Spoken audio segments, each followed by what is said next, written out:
Hey guys, how's it going? Value Venture Investing here today. So we've seen the markets as a whole, the indices being on quite a tear lately. Both the Dow, S&P, sitting at about all-time highs, and of course, this came out after news recently, within the last week or so. First, about Pfizer, if you weren't aware, saying that they think that they probably have a viable vaccine that's about, at first they said over 90%, now they're reporting over 95% as of today. And then Madeira, of course, I believe that was yesterday.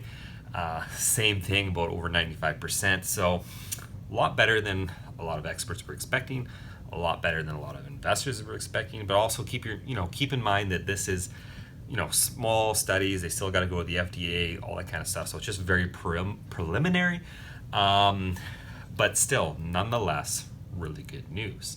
Also, with the topic of this video, Air Canada last week reported their Q3 2020 earnings. So the positive earnings coupling with this good news, we've seen Air Canada since just before their earnings skyrocket about 37%. So today we're going to be talking about those earnings, and we're going to be talking about my opinion on what's going forward with them and what I'm doing with my share. So starting out, before we go a little bit more into detail, the big things that a lot of people are looking at, of course, is passenger revenue, the cargo revenue, and other revenue. So I laid this out here for you guys: Q1 2020, Q2 2020, Q3 2020. Keep in mind that Q1 2020 was just when this whole thing started, so that's why we saw about $3.1 billion in revenue. It was in there, but it was, the timing of it was obviously not the full quarter, and this was just the start. So it's interesting to compare it to that, and then this was full into the crisis, and then how we're going from there. So the Q3 2020 passenger revenue was $507 million. So we saw quite a significant increase from last quarter of $207 million. Of course, Q1 and year over year, it's completely down significantly. Another thing that they're going to be focusing on is cargo revenue, $216 million for the quarter. Of course, last quarter was $269 million, so down a little bit, but we're going to talk about that a little bit later in the video, so stay tuned. But they're going to be really focusing on that because you can see even Q1, they're only $149 million. Other was $34 million, which is slightly down, 51 versus a year ago. So the total revenue was $757 million versus $527 million. So we saw a pretty significant increase in revenue. If you watch my last video, what are they focusing on? Of course, cost-cutting measures. We'll go into how they cut those costs, but in terms of the bottom line, net income was a loss of $685 million, which was a huge improvement over $1.75 billion last quarter, and even Q1 was over $1 billion. So significant increase there because of cost-cutting efforts. Therefore, we had an EPS of negative $2.31. That's comparing to negative 6.44. It's even better than Q1 of 2020 at a negative $4. So we've seen some significant increase. Another significant thing that they like to talk about that I guess they don't like to talk about it, but I'm very, concerned with it, and so are all investors, is their cash position. They said that they'd be comfortable, I think, around $2 to $4 billion. As of this quarter, they're $7.77 billion. And of course, they've been increasing their cash. It dropped slightly from $8.64 billion, but as you can see, it was only $6.12 billion in Q1. They've been focusing on that with, tapping into their line of credit. I believe they even issued some shares. I don't think they did this quarter. It's because they know that they're going to need cash. So it's nice to see that this is still at a very nice level. Another extremely important thing is the burn rate. Q1, we saw a burn rate of $20 million a day. Then it dropped to $19 million a day, Q2, which was last quarter before this one. And then this one was better than I even expected. I think this is why the stock is probably up quite a bit. $9 million a day, so less than half of what it was Q1. And they said in their last conference call that it would be about $15 to $17 million, so significantly better than what they expected. So that's a huge plus right there. So now we're going to take a quick look at their financials and go into those a little bit deeper. Taking a look here first at their balance sheet. Now keep in mind that this is this quarter, which is Q3, September, and they're comparing it to Q4 of 2019. I'm not too sure why exactly they're doing that. That was Q4 and year-end results, so maybe that's why. So keep that in mind there. But in terms of their cash and short-term investments, I lump those two together, and so do they. They say total cash, cash equivalents, and short-term investments. Cash is about $3.7 billion, short-term investments, almost $4 billion, and so their total is $7.775 billion. So like I said on the board there, pretty significant position that they have right there. In terms of their total assets, even compared to Q4, again, I don't know exactly why they're comparing it to Q4. Comment down below if you know. 28.5 billion, so actually up from Q4 of 2019. In terms of their liabilities, you can take a look here if you want, but one notable thing is their advanced ticket sales. I mentioned in my other two videos that this is something I was watching. That's actually dropped. It's 2.33 or 2.322 billion. It was 2.4 billion last quarter, so it's nice to see that that's gotten slightly better. Of course, their long-term debt and lease liabilities has increased to 11.16 billion. I talk about that in my other videos, so if you want to know about that, go look back at my other videos. But they actually have a breakdown of this in their financials. So their total liabilities are $26.8 billion. Now into the income statement. Of course, we went over this on the board. The operating revenues, total revenues were $757 million. And of course, compared to 2019, it was 5.5 billion. So very interesting. And I will note here, because I kind of forgot to write this on the board, that if you actually infer that they're ever going to get back to those levels, Air Canada's stock price is so cheap. It's like 3 times earnings, right? Of course, are we going to be seeing total revenues of 5.5 billion with similar cost structures? I don't know, but I just wanted to mention that because that's kind of what I'm banking on, them returning within the next 5 years or so into something relatively normal. In terms of operating expenses, of course, aircraft fuel has been slashed, so wages, salaries, and benefits, because of course they've cut like 20,000 jobs.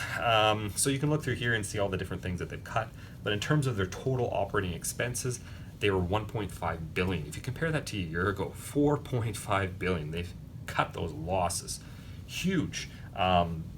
So their operating income was a loss of 785 million versus 956 million dollars a year ago. In terms of their non-operating income, this turned out to be an expense of $36 million. So this has been a slight improvement. You can look here, they've actually made some gains on their foreign exchange, but a lot of these, and also some interest income here, a lot of these are risk management strategies or investments or stuff like that. So not too bad in terms of their loss on their non-operating income. And of course, their net income for the year was negative 685 million. Compare that to a year ago of a positive 636 million, and their EPS was $2.31. And of course, that's a negative, but definitely an increase from the last 2 quarters. Taking a quick look at their statement of cash flows, of course, I love operating cash flows. So net cash flows used for, or used in operating activities, was negative $286 million. So again, we've seen an improvement there, but they were operationally cash flow positive a year ago at 834 million. So it'll be nice to see them get back to that one day. In terms of financing, of course, proceeds from borrowings of 1.1 billion. We've talked about this quite a bit. And the reduction of the long-term debt and lease obligations, they paid down a huge amount this quarter because I think it was relatively short-term in nature. So some of their borrowings, or basically all of it as far as I'm aware, went to pay that down, and then maybe they'll be pushing into the future another borrowing. But I mean, as of now, they have quite a bit of cash. But if you're curious about that, they talk about that specifically in the conference call. I won't get into that too much. But just so you know, they paid off a huge amount of their debt there. So their net cash flows for financing activities were negative $332 million. In terms of investing activities, that was a negative outflow, negative 644 million. Interesting to see though that they made some investments, short-term and long-term investments of $368 million there. So their net decrease in cash and cash equivalents for the quarter was 1.299 billion. Like I said, their cash position actually went down slightly, and you can see through the statement of cash flows here how that occurred. So the cash and cash equivalents at the end of the period were $3.79 billion. Now, in terms of some specific things that they talked about on the conference call, you wouldn't necessarily get these through the financials unless you listen to the conference call. It's quite long. Again, we expected this, but they had an 80% reduction in operations. In Q1, they said 75% is what they expected, so that was slightly worse than they expected, but it gets better. Also, they're deferring their 2020 and 2021 deliveries and canceling some as well. So a lot of those are Boeing ones, and I own Boeing shares now too, which have been doing great, but it was interesting to hear that they're actually canceling, I think, up to 10 Boeings, and deferring some other ones, and Airbus as well, deferring them. But this saves them $3 billion in capital expenditures between 2020 and 2021, and they're really focusing on cutting costs and preserving that cash, which they should be because they don't know what's going forward, but I really like that they're doing that.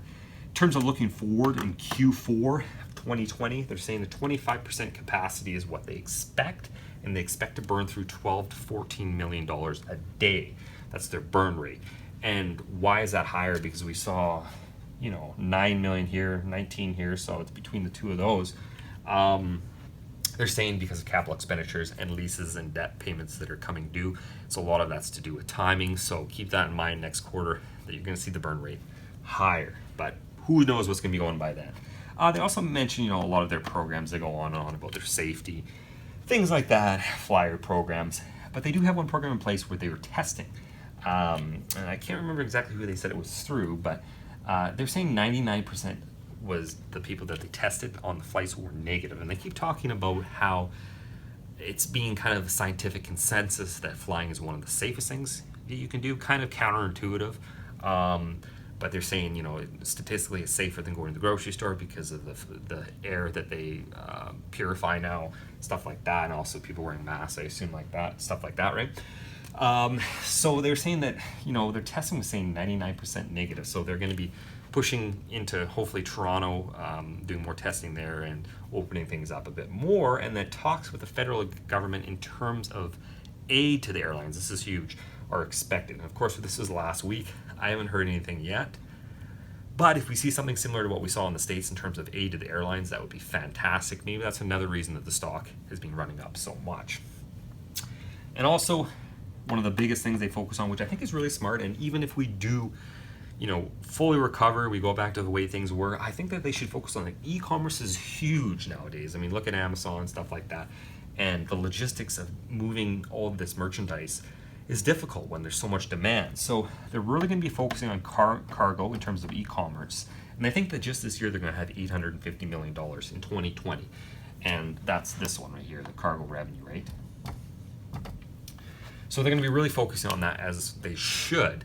But even if we do see passenger revenue increase significantly, going forward, I think that they should focus on that as well. So overall, I think the quarter was phenomenal, with a couple of notable exceptions. And I think that, coupled with all the news going out, is the reason the stock's been doing so well. Personally, myself, I'm still holding. Like I said, I have a very long time horizon. And, just my personal opinion that if you're holding this company, that you should too. I fully expect within 5 years that they'll be $35, $40, $45 a share. But, that remains to be seen. That's the risk that you take for getting such a great game. But so far, I've been doing pretty good, and I'm happy with the results so far. Let me know what you guys think down below about the quarter, what you think is going to happen going forward. Love to hear your comments. Don't forget to like, subscribe as always, guys, and I'll see you in the next one.